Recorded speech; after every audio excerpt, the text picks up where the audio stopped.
So heads up, there's a good chance here that we may not be getting an official chapter release for One Piece until next year, 2024, sometime in January. Not too sure exactly, because a lot of times during this point in time in the year, things do get a little bit mixed up. And Oda is having a break next week. There's gonna be like a holiday break, I think, the week after. So there's a chance that we don't get a chapter officially, let's say up until the first or second week of January. And a lot of times the scans, they come out much earlier than the official. So if the official is coming out at that point in time, the scans could actually come out at the end of December this month. It seems, I would say, that the flashback is over with Bonney, given the final panels of the chapter. Not too sure, as they say, only time can tell, but that time could be longer than what you first anticipate.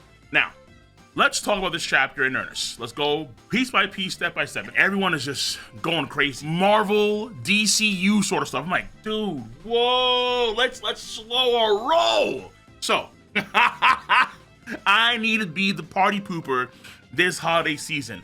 I gotta be the Grinch, because some cats are going wild. Like Swifties in the front row of a Taylor Swift concert. Or let's say Dragon Ball fans getting hyped as all hell during the Game Awards yesterday when they announced the Dragon Ball Sparking Zero, aka, as far as I understand, Budokai Tenkaichi 4. Now, pace and structure. This chapter, simple, straightforward, has essentially 5 parts to it, which is on the lower end of what Oda normally does, which I think is a good thing.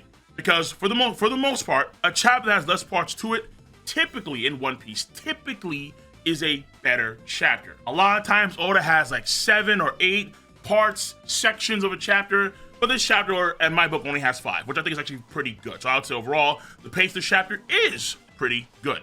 That's number 1. Number 2 is we have character components for this chapter. And kicking it off, no pun intended, is Monkey D. Luffy with some fancy footwork called the Gum Gum Axe. Luffy figured out and trained for that move a year before he beat Arlong. This is, of course, in a similar vein to what we see with Luffy on Ruskaina training with Rayleigh. So that's Luffy number 1 for character. Number 2 for character is going to be Dragon. Dragon tells Kuma to put the brakes and don't pry any further. Obviously, if the world government is aware of Luffy's existence at this point in time, then they will try and take out Luffy or use Luffy as leverage against Monkey D. Dragon himself. And Dragon wholeheartedly admits this fact. He admits that for him, Luffy is one of his weak spots. He's not like Kaido or Big Mom, and this chapter reaffirms this notion and takes it a slight step further. So Dragon just telling Kuma, shh, slow your roll. And this is a W. I think it's a W for Dragon. Not a big one, a little bump. Though, to be fair, because in the chapter we see later on, Kuma is actually there to kind of see and check up on Luffy and his well-being, A. And then B, the fact that later on in the chapter, we see Kuma assisting the Rev whenever they were on the brink, whenever he could, during his warlord duties. People are kind of saying that, okay, this could be maybe a W, but it's a retroactive L because Dragon is still ultimately doing nothing, even though he cares. And you can easily assume that he cared about Luffy's well-being because we saw that essentially in Lockdown when he stopped Smoker from taking out Luffy. That's why I say I'll give Dragon the benefit of the doubt and give him like a small dub, like a small of a bump, but it's not necessarily anything massive or major. After Dragon, we have Alpha. Alpha is a C-U-N-T. Keep it easy. After Alpha, we have Connie. Connie is a straight up G, not for grandma, but an actual on point grandma. Found out that Alpha and company were agents, probably understood that Kuma was probably sending letters, but the agents wouldn't let Bonney see those letters, and even devised a plan to have Bonney escape and go out into the world since her illness was already cured a while ago. Connie was on point. Woo! Seasoned and absolutely on point. After Connie, before Bonney, we have the 3 fishermen. Yo-Yo, whose name was actually revealed in chapter 1097 in the Viz translation of the chapter. We have Tots and Potato. These guys are more recognizable characters that are part of Bonnie's crew, especially Yo-Yo, and they are named. So they, especially Tots and Potato, they are finally, earnestly named in this chapter. And then finally, Bonney, distorted future, give me a Niga-ish future, lays down a heavy haymaker on a Cypher Pole 8 agent, effectively one-shotting Alpha and continuing her journey to what she becomes today. Okay, here's the ultimate take. Essentially Spider-Man across the Spider-Verse, where Bonnie's able to tap into the abilities of herself in an alternate timeline in the future of that timeline. So I feel like we have to roll out the Kang Dynasty now. So basically, Bonney, at some point in another timeline, this version of Bonney has the Nika ability. And she is tapping into that Nika ability with her future alternate multiversal self and actually hitting Alpha with a genuine Gomu Gomu no Mi or Hito Hito no Mi model punch. That's like the maximum take. That's like the bro take. That's the oh my god take. The softest take, all the way over here, the softest take is we've already seen Bonney do this before in chapter 1072, and we know that this form has a lot of raw physical power, and all Bonney is doing is the same thing we saw in that chapter. Keep it simple. So I gave you like the maximum what the hell is going on take, and I gave you the softest Teletubby take. Of course, the answer may be somewhere in the middle, where I think that ultimately speaking, Bonney is doing what every Devil Fruit user does in the story. They are envisioning their powers in a particular way, and their powers are molding around how they envision them to be.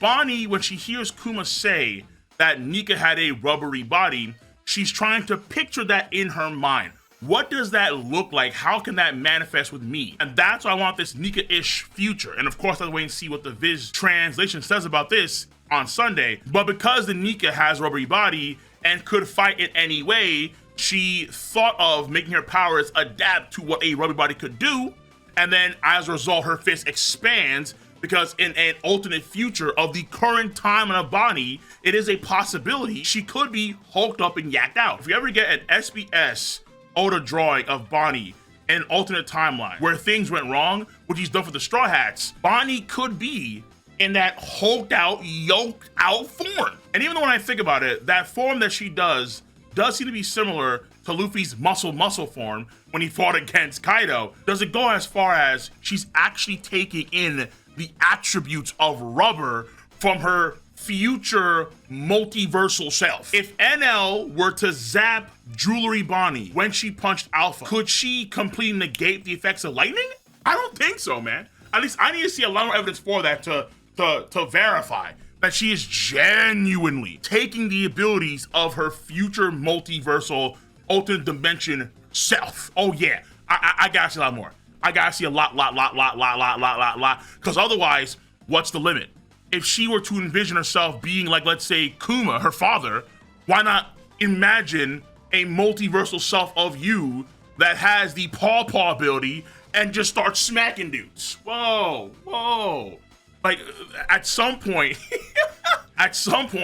especially when she's not awakened, there has to be a limitation. I probably will tackle this kind of stuff in future videos and topics and so on and so forth. It is interesting, but I think some folks are going to be running wild with this stuff, at least for a while, to order clarify. So when it comes to character arcs overall, this chapter is like okay to good. And now quickly we get the story progression, and there's one particular part of the story progression that requires the most attention. Kuma is aware that Luffy is Dragon's son. Not even Ivankov knew, but Kuma knew because Kuma kind of discerned it when they were handling the Great Terminal situation, and that's how he found out that Luffy was Dragon's son. So he knew before Luffy even left, the Goa Kingdom and Fuchsia Village. Kuma, in a lot of shocking ways, is becoming way more of an important figure than you would think in the story. We knew he's gonna be important, but to Luffy? I mean, of course, you're just watching Luffy, not doing anything directly, but even still, it's like, whoa, Kuma was here before Luffy left on his voyage? That's okay. So that's number one. Number two is they're probably at the behest of the orders of the Marines and world government. Alpha really wasn't there to take care of Bonney. Shocker. Alpha was there to lock Bonney down to make sure that she wouldn't go about and do anything, and of course risk the opportunities for the Marines to gain these pacifista weapons, which shows you of course how valuable she is to the Marines, which is why Akainu was sweating buckets and was concerned about getting her. We see that at the end of the pre-time skip. Their quote-unquote protection wanted being a cage for Bonney, and they weren't even doing any maintenance for her disease at all. Vegapunk himself handled that, and in a year's time, she was good to go.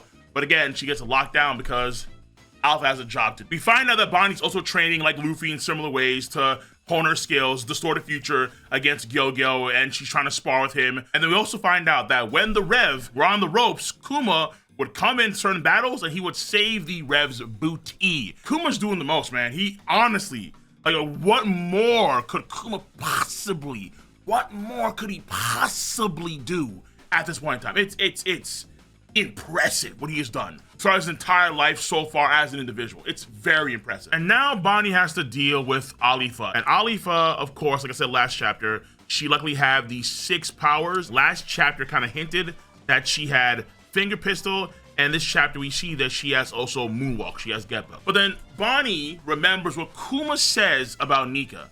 Now we're starting to see, like, yo, wait a minute, man. The Buccaneers really had to go, because through word of mouth, they passed down the lore of the Nika to the point where apparently, according to Kuma, they know that his body was all rubbery and he could fight with no limits. Yo, damn. I mean, I thought the Lunarians, like King, knew a lot. No, the Buccaneers knew a lot. And that's what Bonney does with her distorted future in some way to try and emulate, I think at least, what she imagines this to be in some way. This fight with no limits, make a gigantic fist and punches girl. However, it also brings to the question a few things. Hold on now. If Bonney was aware that these were the attributes of Nika, how come she never questioned Luffy at any point in time during the story? In the pre-time skip, you can say, hold on now, she didn't meet Luffy at all. She met Zoro, but not Luffy as far as I remember. Which is fair. Okay, fair enough, fine. But in the post-time skip, at the very beginning of this arc, which right now, if you don't know, this arc is over 40 chapters long. So we are getting there in chapter length for sure. Apparently, it's actually longer than Punk Hazard. She, Bonney, saw Luffy stretch his arms out in chapter 1062, and then the next chapter, before Luffy devastates the policeman Kuma with an attack, Bonney kicks him in the face. But Luffy has his elephant gun activated. So how come Bonney isn't putting 2 and 2 together?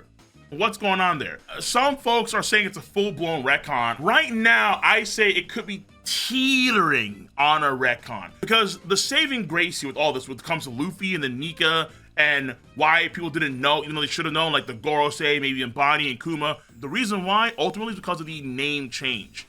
Hito Hito no Mi Maro Nika is a very different name than Gomu Gomu no Mi, a paramecia ability. My comparison here is, let's say, look at someone like Oven and then look at someone like Ace. They have abilities that relate to Heat. One's a Logi, one's a paramecia. So because it was always the Gomu Gomu no Mi paramecia ability, they can say, well, okay, rubbery body, but at the same time, not the model Nika. And that'll be like the key saving grace. In fact, in chapter 1037, the Gorosei have a debate amongst themselves about the validity of some awakening occurring for some fruit that's even a legend to them. So not even they seemingly knew about the Gomu Gomu being the model Nika until they give Guernica the order to kill Luffy, switching targets from Nico Robin. So it does seem super on the nose, but at the same time, we have to wait and see. Okay, I'll merge another video another day. But right now, I cannot say if it is a retcon or not. But also overall, when it comes to story progression, I think this chapter is relatively okay. So on that note, I would say that overall, this chapter, I think is okay plus a good chapter. 6.5 to 7 out of 10. And obviously when it comes to Bonney's powers, a lot of food for thought. Future videos are coming. Be on the lookout. So let me know your stance on the subject matter at hand. Be sure to rate the video with a thumbs up, subscribe to the channel, and click on that bell to join the notification squad. I'm gonna catch you cats on the flip side. See you. Bye bye.